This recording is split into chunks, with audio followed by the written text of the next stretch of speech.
Eric and I have a movie that we're going to talk about very quickly. It is also on Apple TV Plus. This time out, though, this movie comes out February 26th in select theaters. It's called Cherry, and then it comes out globally on Apple TV Plus on March 12th. Tom Holland stars in Cherry, and he is reunited with the Russo brothers, Anthony Russo and Joe Russo, they of Marvel fame. So this is not a Marvel movie. This is the Russo brothers stepping outside for a second and actually making a movie about a young man from Ohio, played by Tom Holland, and it's based on a true story. Okay, some of the events are obviously, I'm not going to say sensationalized. It's not completely, it's an expressionistic look at this man's life, this young man's life. He's a little bit disenfranchised. He decides to join the army due to a certain situation, and then ultimately he becomes a bank robber. I am not spoiling stuff because this is all in the trailer. So that's the whole premise. It looks into this young man's life. Yeah. What did you think of this, Eric Holmes? What did you think this movie, which by the way is 2 hours and 20 minutes, did you feel this movie was worth your time? Was it interesting for you? 2 hours and 20 minutes is a bit long for this movie, but it's still enjoyable. I think the Russo brothers, I didn't check all the credits. Did they thank Shane Black in this movie at all? Oh, I don't know. I didn't. Oh. Because they owe a little more tip of a hat to Shane Black. This movie, especially early on, it kind of dips away from that towards the second half of the movie. Towards the second half of the movie, it goes less Shane Black and more dead presidents. This is a movie you've seen before. It's a someone joins the army, goes in the army, sees some shit, comes back, gets involved in drugs, and then gets involved in crime. That's pretty much what this movie is, and it's a very entertaining version of this. I don't. I'm kind of curious why the Russo brothers wanted to do this, because I get the idea that they did the Marvel movies, the Avengers, and now hey, we got a little bit of clout. We want to do something. We've talked about this in previous episodes where someone gets stuck in the Marvel machine, and then they never get to do one for themselves. And so this seems like a Russo brothers wanting to do one for themselves, a story they wanted to tell. I'm not quite sure why this was the story they wanted to tell, because this is kind of something that's been told before. That being said, this is still a very good version of that kind of story. But at the same time, I kept watching, going, I really want to put in dead presidents right now.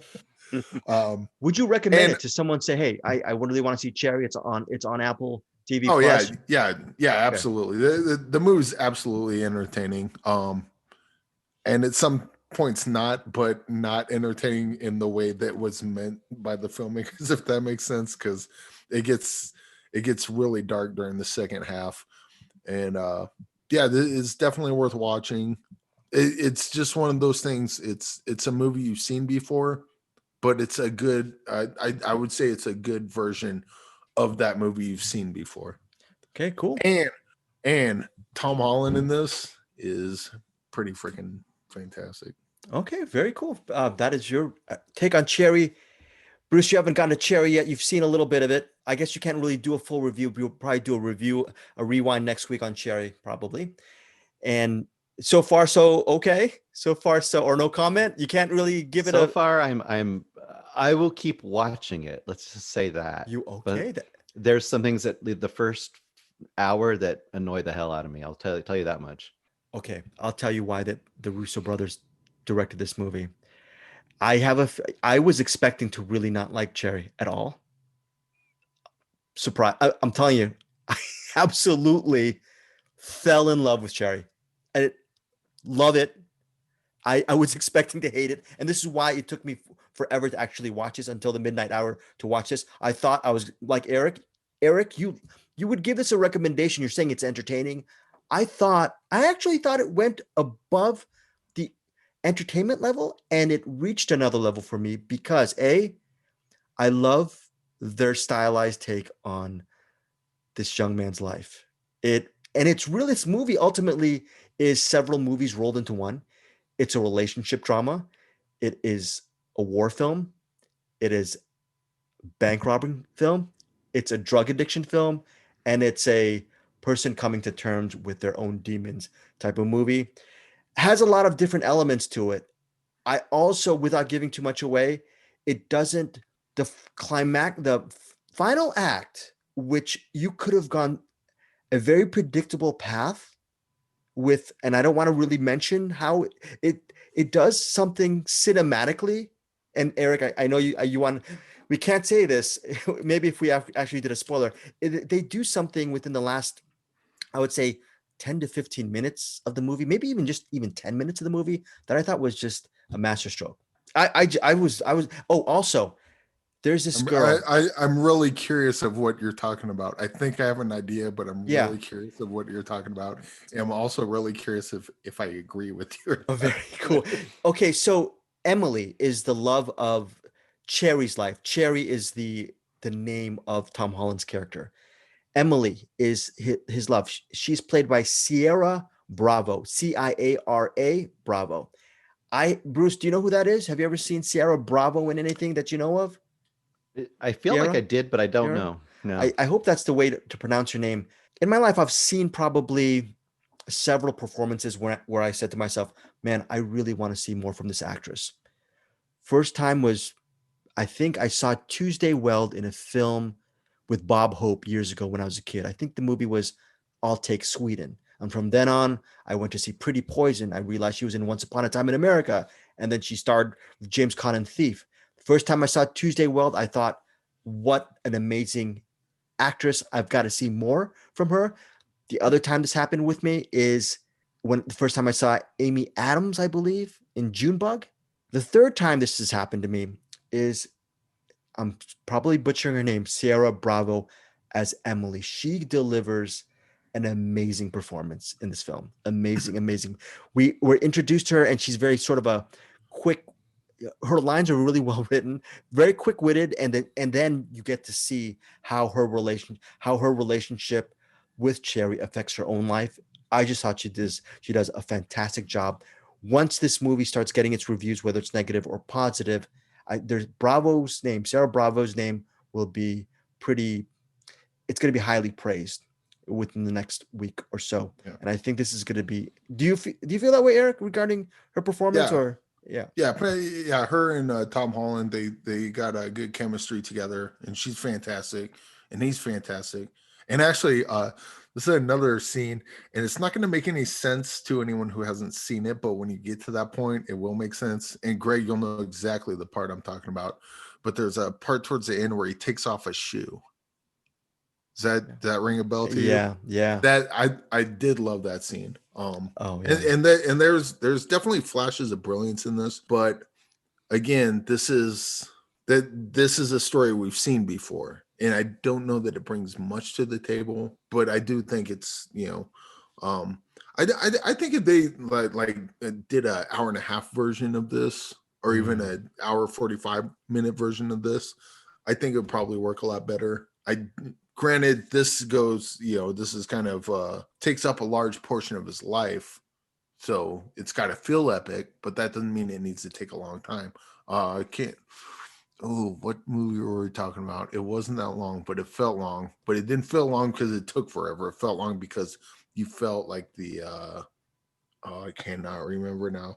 It's okay. No, I get what you're saying. Terrible example, but I think I think there's a version of this movie where you kind of cut it down a bit and just really focus in on the, really focus in on the character stuff and less on the look how clever I am stuff. And they again with this, like Shane Black knows how to do that. Aaron Sorkin in a different sort of way knows how to do that. And I think Russo brothers mimic it pretty well. Mm-hmm. But I think if they're going to tell the story, I don't know, maybe that is the way to do it. That's the way to keep it entertaining. I will say one thing for damn sure, and I don't know how many people will agree with me, this is way better than Endgame. I hated Endgame with a passion, but this game is like head and shoulders above Endgame. So that's kind of where I was going into it. It was not very high expectations to begin with, but yeah. Yeah, well, I'm a huge Russo brothers fan. I love, unlike, I'm a huge comic book. I love comic book movies. I just have a bias towards them. I thought Cherry was, it 2 hours and 20 minutes. Some people will feel that it doesn't feel like an epic. It felt like an epic to me. I mean, it feels it's a worthy epic for me. I really high marks on Cherry. It will be so interesting, Bruce, to see where you are in breaking the tie. I thought the stylized moments were amazing. I really loved everything pretty much about this movie. By the way, Bruce, to actually convince you to continue to watch this movie, our buddy Jack Rayner from Midsommar and Sing Street, he pops up later in the film, and Cool. he's just known as this character called Pills and Coke. So that's his character's name, Pills and Coke. Me and Eric. No, I'm gonna keep going. I'm in the war section right now, and I'll keep going. I do kind of wonder if she ever takes that ribbon off her neck, though. I could be happy if she does. You could be Eric. What you could say? And Greg, I don't know if you picked up on this. It gets obvious in certain parts and less obvious early on, but the names of the banks. Oh yeah, of course. Did you notice the names of the banks? Yes, I did notice the names of the banks. Just keep an eye out on those. That's probably one of my favorite parts. Are they like Tony, Thor? No, they're like shitty bank or a communist bank, or I can't remember the name of all of them, but all the banks have a just ridiculous name. I think they kind of, and I'd have to watch it again. I think they start off kind of subtle, but as the movie goes on, like I think at one point where they call it like a fuckhead bank or something, like it's just completely obvious that they're making fun of these bank names. That's a huge spoiler, Eric. I'm kidding. Oh, sorry. No, it's not. Okay, No, it's not. They're Easter eggs that you need to pay attention to. Pay attention, man. So that is Tom Holland. Oh, by the way, Tom Holland, very good in like Eric said in Cherry. I was talking so much about Sierra Bravo, but Tom Holland is very excellent in this. Bruce Perky's Judgment will be next week on Find Your Film. Again, it premieres in select theaters February 26th and globally on Apple TV Plus on March 12th.